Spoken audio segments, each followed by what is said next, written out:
para Jesus e coloca a nossa vida a serviço do mal, a serviço do diabo, quando nos tornamos muitas vezes motivo de divisão, de briga, de rixa, de coisas ruins no meio onde a gente vive. A partir do momento que a gente se tornar assim, Jesus se tornará motivo de queda. Por quê? Porque Ele não vai aceitar a gente assim no céu.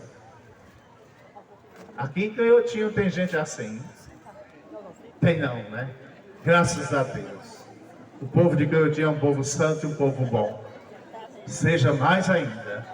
E se você conhece alguém que não é assim, futuque a pessoa e diga assim: tu não tem medo de ir para o inferno, não? Pergunte a ela: tu não tem medo de ir para o inferno, não, criatura? Acorda, que é para tu não ir para o inferno. Por quê? Porque é meu trabalho, é seu trabalho também alertar as pessoas quando elas estão caminhando para o lado do mal.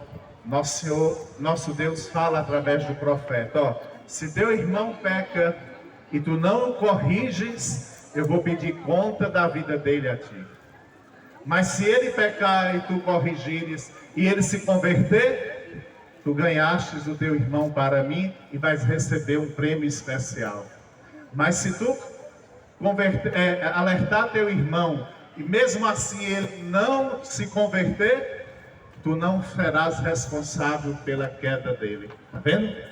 Então nosso trabalho é ajudar as pessoas que ainda não se entregaram a Jesus, que ainda não deixam que a palavra dele ajude a sua vida, a fraqueza, a melhorar. Nosso trabalho é dizer isso a elas: amigo, você não tem medo de ir para o inferno?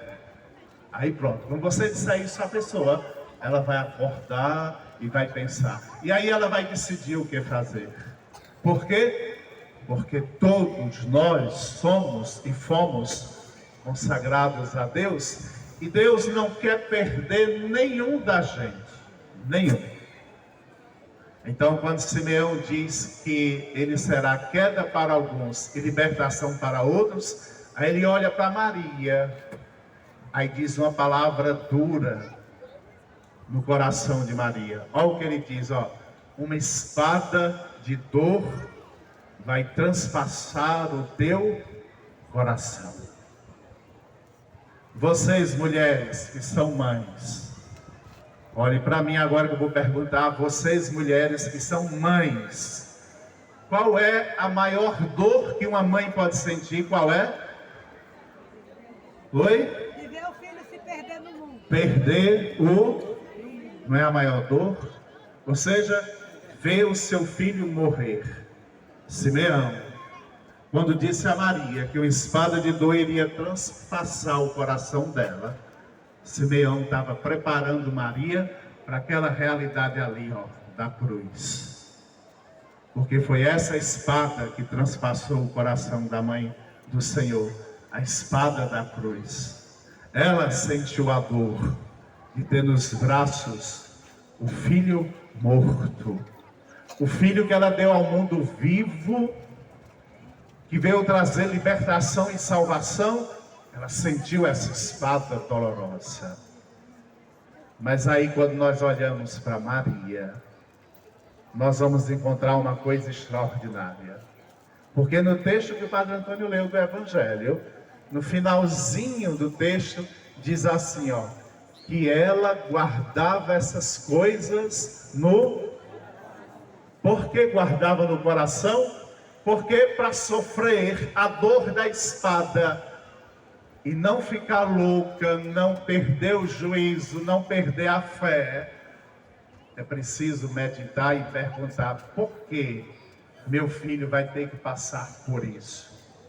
E Maria passa a vida dela olhando para o filho dela, vendo as coisas que ele faz e fala, e ela vai compreendendo no íntimo dela que tudo aquilo pelo qual ele irá passar é para salvar o ser humano. Aí Maria compreende o sentido do sofrimento. Sofrimento, você tem duas formas de vê-lo. Se você vê o sofrimento como castigo, para você é só dor, sem significado. Por isso que algumas pessoas, quando estão sofrendo, o que é que elas fazem? Murmuram, reclamam. Tem algumas que perdem até a fé em Deus, porque apenas olha para o sofrimento como castigo. Mas tem outra forma melhor, e a original, que eu e você devemos olhar quando o sofrimento se aproxima da gente ou de alguém que a gente ama. É quando a gente olha o sofrimento como redenção, ou seja, purificação. Aquilo que ele fez na cruz. Toda vez que eu penso nessa ideia de sofrimento como purificação, eu lembro no começo do meu ministério, eu tinha mais ou menos 1 ano de padre somente. Eu trabalhava na cidade de Terezinha, lá depois do Brejão, perto de Bom Conselho. E teve um homem que teve câncer de próstata. E quando ele descobriu, já estava no estado tão avançado que não tinha mais cura. E aí me chamaram para ir na casa dele, lá no sítio. Eu fui para confessar ele. E quando eu cheguei, o carro não conseguia chegar na casa, porque a estrada era só caminho de gente andar. Eu deixei o carro na estrada e andei mais ou menos uns 500 metros. Antes de eu chegar na casa, eu comecei a ouvir ele gritar. Quando eu entrei na casa, ele estava gemendo de dor. Ele disse: nunca, padre, senti uma dor como essa. O senhor me desculpe eu estar fazendo isso. E ele gemia, gemia. Eu passei um tempo, rezei, dei a unção nele. E ele ficou lá. Você sentia que ele estava com dor, porque as expressões no rosto dele eram um rosto de dor. Passou mais ou menos 15 dias, eu voltei lá. E eu não vi ele gritar quando eu fui chegando. Cheguei na casa dele, não vi ele gritar. Entrei no quarto e quando ele me viu, começou a sorrir e a chorar ao mesmo tempo. Aí me abraçou e eu disse: pelo menos agora não está doendo, não é? Ele fez: não, padre, está doendo muito. Mas eu resolvi mudar. De noite, com uma das dores eu sentindo, eu disse assim a Deus: eu vou parar de gritar, Nosso Senhor. Eu vou oferecer a minha dor pelo perdão dos pecados do mundo. Pronto. A partir daquele momento, eu olhei para aquele homem, eu apertei a mão dele forte e eu disse a ele: o Senhor já está no céu. Se tem uma pessoa que na minha vida não tenho dúvida que está no céu, é aquele Senhor. Por quê? Porque ele compreendeu o sentido máximo do sofrimento humano. Oferecer pelo perdão dos pecados do mundo. E deixa eu dizer uma coisa boa para vocês que estão aqui. Olhe, isso aconteceu há 24 anos atrás, em 99. Mas fique sabendo que ainda hoje, aquela decisão daquele homem ajuda a perdoar os pecados da gente. Sabe por quê? Porque a atitude dele foi a atitude de Jesus na cruz. O que é que Jesus disse que vai fazer na cruz? Eu vou derramar o sangue. Esse sangue fará a nova e eterna aliança, que será para o perdão dos pecados. Aquilo que Jesus fez até hoje está valendo, Por isso que nós podemos ser perdoados. Por isso que o sofrimento daquele homem, unido à cruz de Cristo, continua ainda hoje. Ele agora no céu, mas ainda continua ainda hoje sendo motivo de perdão para o mundo, mesmo sem a gente conhecê-lo totalmente. Mesmo sem vocês nunca terem visto ele e estar ouvindo falar dele hoje. Mas saiba que o sofrimento dele, unido à cruz de Jesus, continua perdoando os pecados da gente. Esse, meus amigos, é o sentido que faz com que homens e mulheres, desde o começo da história da igreja, entreguem suas vidas a Jesus, mesmo diante de tanto sofrimento. São Sebastião, que hoje celebramos, Quando nós conversamos, nós gostamos de dizer, São Sebastião morreu 2 vezes. A primeira vez foi de flechas.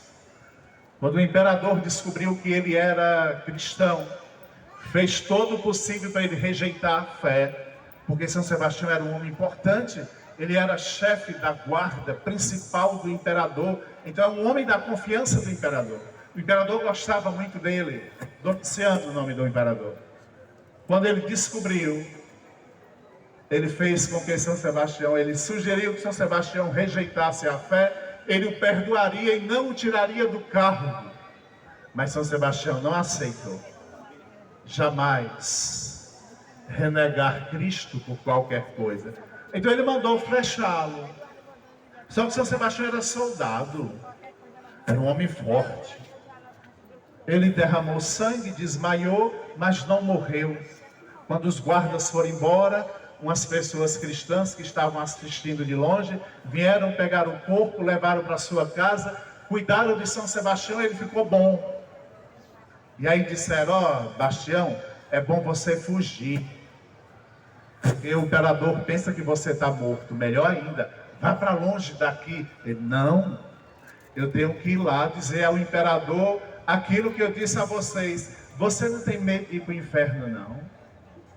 E São Sebastião voltou lá, o imperador ficou com tanto ódio, que mandou dar uma surra nele.